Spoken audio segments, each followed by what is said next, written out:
नमस्कार, मैं अनुराग तिवारी। आप देख रहे हैं करेक्ट इंडिया न्यूज़। आप सभी जानते हैं कि इस समय विधानसभा उपचुनाव का बिगुल बज चुका है और इसमें कई पार्टियां सामने आएंगी। और हम इस समय है अम्बेडकर नगर के डेंगूरपुर गांव में, जो कि कटेहरी विधानसभा के अंतर्गत पड़ता है। और इसमें अब हम ये पता करना चाहते हैं कि जिस तरीके से विधानसभा उपचुनाव का बिगुल बजा है, उसमें कई पार्टियां सामने आई हैं। अगर हम भारतीय जनता पार्टी की बात करें तो अभी उसका कोई भी कैंडिडेट निर्धारित नहीं हुआ। हालांकि कई लोग जो है टिकट के लिए मारामारी कर रहे हैं। अभी देखिए कि उसका निर्धारित नहीं हो पाया है कि कौन पाएगा कौन नहीं पाएगा। लेकिन बसपा यानी मायावती जी की पार्टी, वो जो है अमित वर्मा, उनका एक कैंडिडेट अमित वर्मा, जो कि पहले कांग्रेस में रहा करते थे, वो कांग्रेस के जिला अध्यक्ष थे। लेकिन अब कांग्रेस छोड़कर जो है बसपा ज्वाइन कर लिए हैं, तो मायावती उनको जो है प्रत्याशी और प्रभारी दोनों बना दिया है।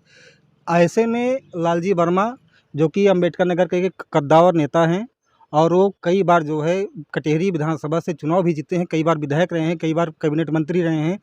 वो बसपा छोड़कर अब वो सपा ज्वाइन कर लिए हैं और वो 2024 के लोकसभा चुनाव में उनको जो है पार्टी लोकसभा का टिकट देती है और जनता जो है उनको पूर्ण बहुमत के साथ उनको सांसद बनाती है। ऐसे में कटेहरी विधानसभा का जो है सीट पूरी तरीके से खाली हो चुका है। तो ऐसे में उपचुनाव होगा। अब इसमें पार्टियां अपनी तरीके से मारामारी कर रही है। पूरी तरीके से जनता के ऊपर है, जनता किसको जिताती है। माहौल हम पता करने के लिए आए हैं। माहौल ये है कि जनता बताएगी कौन जीतेगा कौन हारेगा, क्या है चुनाव के लिए। सबसे पहले हम बात करने, अपना नाम बताएं भैया। हमारा नाम आलोक सिंह है जी, आलोक सिंह। जी। कहाँ के रहने वाले आप हैं? हम डेंगूरपुर के रहने वाले हैं। अच्छा, क्या माहौल है इस समय कटेहरी विधानसभा में जो उपचुनाव होने वाला है, तो चुनाव का माहौल क्या है? माहौल तो यहाँ अभी कांटे की टक्कर दिखाई दे रही है, किसी के कहा नहीं जा सकता कौन है। नहीं, काटी टक्कर किसके किसके बीच में? अब यहाँ सपा और भाजपा की लड़ाई है। इस बार बसपा भी अपना दम भर रही है, उसको भी मैदान से बाहर नहीं कहा जा सकता है। तो जैसे बसपा तो जो है, बसपा से अमित वर्मा जो है मैदान में आ चुके हैं और लगातार जनसंपर्क कर रहे हैं। इस समय एक ही पार्टी है जिसका जो है कैंडिडेट निर्धारित हुआ है और लगातार अमित वर्मा बैठ नहीं रहे हैं, लगातार जनसंपर्क कर रहे हैं। ऐसे में मामला ये त्रिकोणीय होगा कि क्या होगा, मतलब आप बताएं इस पे। अभी जैसे बसपा का टिकट फाइनल हुआ है, बाकी अभी भाजपा और सपा का टिकट फाइनल नहीं हुआ है जी। तो जिस तरह से अमित वर्मा यहाँ पे प्रचार कर रहे हैं कि अच्छी खासी 80 वोटर है कटेहरी विधानसभा में, उसके बाद वर्मा बिरादरी की भी वोटों की संख्या ज़्यादा है। अगर दोनों वोटों को मिला लिया जाए तो बसपा भी अच्छे फाइट में आ सकती है। अब देखना ये है कि कोई और वर्मा बिरादरी का टिकट पाता है कि नहीं पाता है। अच्छा, एक बात ये है जिस तरीके से आपने देखा कि लालजी वर्मा लोकसभा चुनाव में वो पूरी तरीके से वो जीत हासिल किए, रितेश पांडे को करारी शिकस्त उन्होंने दी।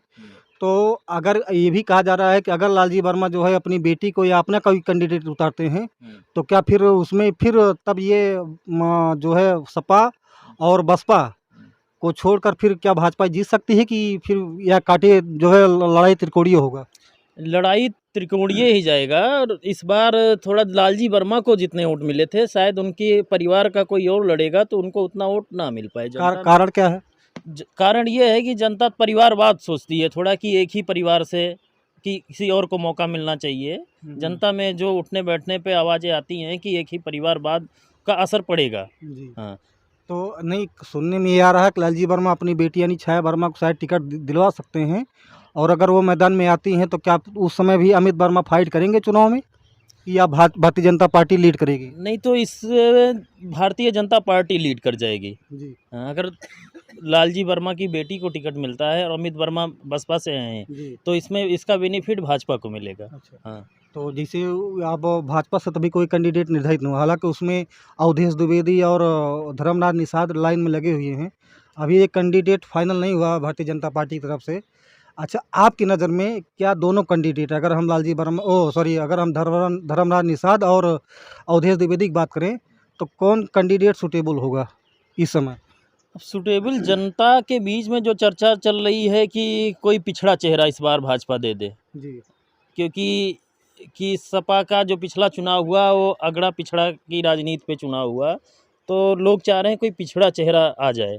राज निषाद का भी छवि अच्छा है। अच्छा, हाँ, तो अगर पिछले 2 चुनाव की बात करें, तो पिछले 2 विधानसभा चुनाव की बात करें जिसमें अवधेश द्विवेदी लड़े थे, एक बार वो निषाद पार्टी के सिंबल पे और एक बार वो भारतीय जनता पार्टी के सिंबल पे। तो कारण क्या रहा है कि जो उनको हार का सामना करना पड़ा पिछली 2 चुनाव की बात करें तो? अवधेश द्विवेदी जी बढ़िया चुनाव लड़े हैं, उनको काफ़ी वोट, लेकिन कारण दोनों में अंतर में ये रहा कि लालजी वर्मा ज़मीनी नेता है। भाजपा का क्या है कि भाजपा के जो बड़े नेता हैं, ये जनता के बीच उस तरह पहुँचते नहीं। लालजी वर्मा क्षेत्र में हमेशा भ्रमण करना, लोगों के यहाँ आना-जाना, लोगों संपर्क लगा रहता है। और भाजपा में ये है कि इनके खुद के ही कार्यकर्ताओं की नहीं सुनी जाती। लोकल लेवल पे जो वोट दिलाते हैं, कोई बूथ अध्यक्ष हो गया या छोटे जो कार्यकर्ता, आप समझ रहे हैं कि जैसे कोई जिला अध्यक्ष या बड़े भाजपा में बड़े पदाधिकारियों की चलती, उनके कार्यकर्ताओं की नहीं सुनी जाती, जबकि वोट दिलाने का काम छोटे ग्रामीण स्तर का कार्यकर्ता ही करता है। तो ये सबसे बड़ी कमी भाजपा की जो मेरे स्तर से दिख रही है। तो क्या आप जो ये ऐसी जो ये बातें कर रहे हैं, क्या इसको हम ये भी मान सकते हैं कि जो पिछले यानी लोकसभा चुनाव में रितेश पांडे को हार मिली, क्या ये भी एक कारण हो सकता है? बिल्कुल ये कारण है कि भाजपा के खुद के ही छोटे कार्यकर्ता उनसे कहीं न कहीं नाराज़ चल रहे हैं, क्योंकि कि कोई काम हुआ, जनता का काम लेके ऊपर तक, जनता से संपर्क में छोटे कार्यकर्ता ही रहते हैं। कोई काम अपना लेके गए ऊपर तक, उनकी सुनवाई नहीं होती और फिर वो वापस आते हैं, जनता में के पास उन्हीं कार्यकर्ताओं को ही जाना रहता है। बड़े नेता तो एक दिन आए, रैली किए, चले गए, उनका भी अपना एक महत्व रहता है, पर वोट दिलाने का काम मेरी नज़र में छोटे कार्यकर्ता ही करते हैं।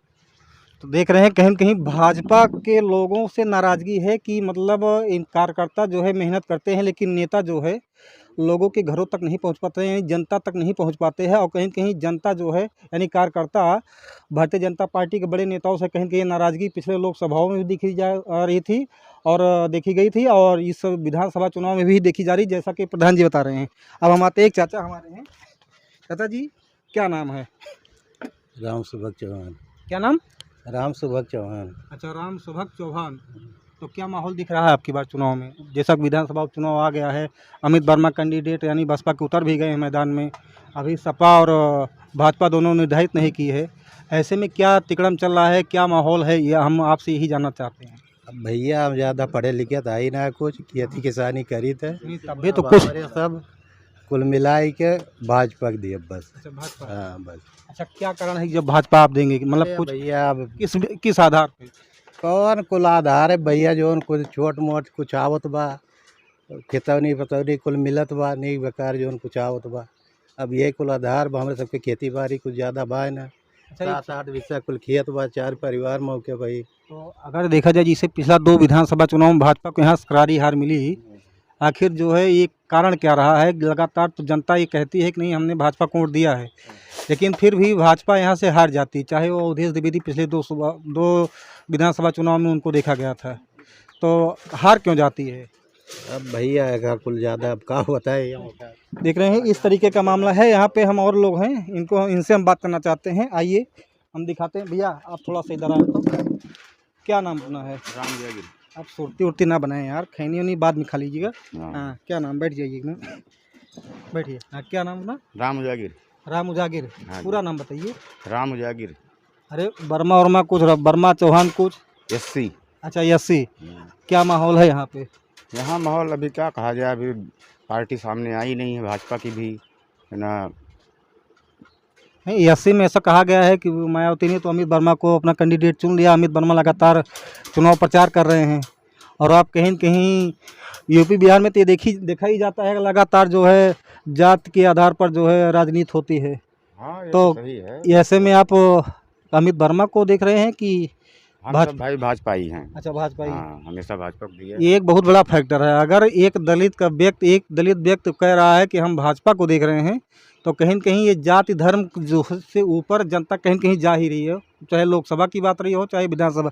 अच्छा, कारण क्या है? कारण ये है, जो सुविधाएं हैं सब हमको मिल रहा है भाजपा जैसे से। कौन कौन सी सुविधा? सुविधाएं, अब कॉलोनी घर नहीं था, कॉलोनी हमको इसी समय मिला है, और बाकी सुविधाएं जो है खेती बाड़ी का ये सब सुविधा मिल रहा है, लाइट वगैरह सब सुविधा मिल रहा है। इतनी लाइट कभी होती नहीं थी जितना इनके राज्य में हो तो रहा है। आपके अनुसार जो है कौन कैंडिडेट भाजपा से आना चाहिए, अवधेश द्विवेदी या धर्मराज निषाद? अब ऐसे कैसे कहें हम? नहीं, आपने भी एक चाहत होगी, मनपसंद कोई कैंडिडेट होगा, धर्मराज निषाद। हम सिर्फ भाजपा को जानते, कोई भी कैंडिडेट आएगा उसको वोट देंगे। कोई भी कैंडिडेट आए देंगे भाजपा को वोट। यहाँ पे दादाजी हैं, थोड़ा इनसे बात कर लेते हैं। एक मिनट हटिए आप, इनसे हम बात कर लेते हैं। देख रहे हैं खैनी वैनी का दौर चल रहा है। ऐसे में क्या नाम है अपना? देवी प्रसाद। हाँ? देवी प्रसाद देवी प्रसाद। गौड़। किस बिरादरी से आते चाचा? गौड़ बता रहे हैं। अच्छा गौड़। हाँ। तो क्या आपकी क्या माहौल है यहाँ पे? यहाँ माहौल ठीक है। अरे माहौल भाजपा का दे रहे हैं, भाजपा देते चले आए हैं। अच्छा आधार क्या है, कारण क्या है? आधार के कारण ये है कि यहाँ कोई काम होता हो जाता है, खतौनी मिल रही है, सारा सुविधा मिल रहा है। हाँ। और लाइट बिजली पानी सब ये भी मिल रहा है बराबर। विकास भी हो रहा है। विकास हुआ। हाँ। जैसे आपकी नज़र में कौन कौन सा विकास, कुछ सड़क वड़क कुछ कहीं निर्माण हुआ? सड़क का निर्माण हुआ, गली गली का निर्माण हुआ, नाली का निर्माण हुआ है। अच्छा ये बताइए, इस विधानसभा से कई बार विधायक और कैबिनेट मंत्री लालजी वर्मा भी रहे हैं, हाँ। तो उनका कैसा विकास रहा है इस विधानसभा में? उनका बहुत कम था, मगर काम उनका ज़्यादा होता है। बराबर गली मोहल्ले में आते जाते रहते हैं। और बीजेपी के कोई भी कार्यकर्ता बाहर नहीं आते। तो आप यही बात कर रहे हैं। आपकी बात एक बार कह रहे हैं कि हम भाजपा को वोट देते हैं, उन्हीं को देंगे। सुनिए मेरी बात, भाजपा को वोट देंगे, और आप ये कह रहे हैं कि नहीं भाजपा कोई काम ही नहीं करती। लालजी वर्मा में सपा है, बीजेपी ही करवाई है। तो फिर लालजी वर्मा क्या किए हैं? वो पहले करवाती थी। पहले करवाते थे। हाँ। तो अभी भी है ना। हाँ। तो आप तो मान लीजिए लोकसभा सांसद बन गए हैं, तो हम लोग बीजेपी है, बीजेपी को देंगे चाहे हारे या जीते। नहीं विकास के मामले में लालजी वर्मा ज़्यादा अच्छे थे कि भाजपा ज़्यादा अच्छी थी? बीजेपी है जो आजकल दे रही सुविधा। आजकल दे रही, पहले हाँ। नहीं देती थी। ना। पहले देती थी कि आजकल दे रही है? आजकल दे रही है। पहले नहीं देती थी। नहीं। तो ये देख रहे हैं इस तरीके के कैंडिडेट, इस तरीके के कार्यकर्ता हैं और वोटर हैं, और इसी को हम समाप्त करना चाहते हैं। लगातार इसी तरीके का हम आपको कवरेज दिखाते रहेंगे। जिस तरीके से विधानसभा उपचुनाव का बिगुल बजा हुआ है, जनता के बीच में जाते रहेंगे। और उत्तर प्रदेश में 10 विधानसभा उपचुनाव की सीटें खाली हुई हैं, वहाँ पे उपचुनाव होना है, और हर सीट पर हम जाके लगातार कवरेज जनता का दिखाते रहेंगे कि आखिर माहौल क्या है और कौन सी पार्टी जीत रही है, कौन सी पार्टी हार रही है, किसका जलवा दिख रहा है, कौन आगे बढ़ता हुआ दिखाई दे रहा है। लगातार 2-4 दिनों में पार्टियों का कैंडिडेट भी निर्धारित हो ही जाएगा। ऐसे में आप बने रहिएगा करेक्ट इंडिया न्यूज़ के साथ। तब तक के लिए जय हिंद, जय भारत, नमस्कार।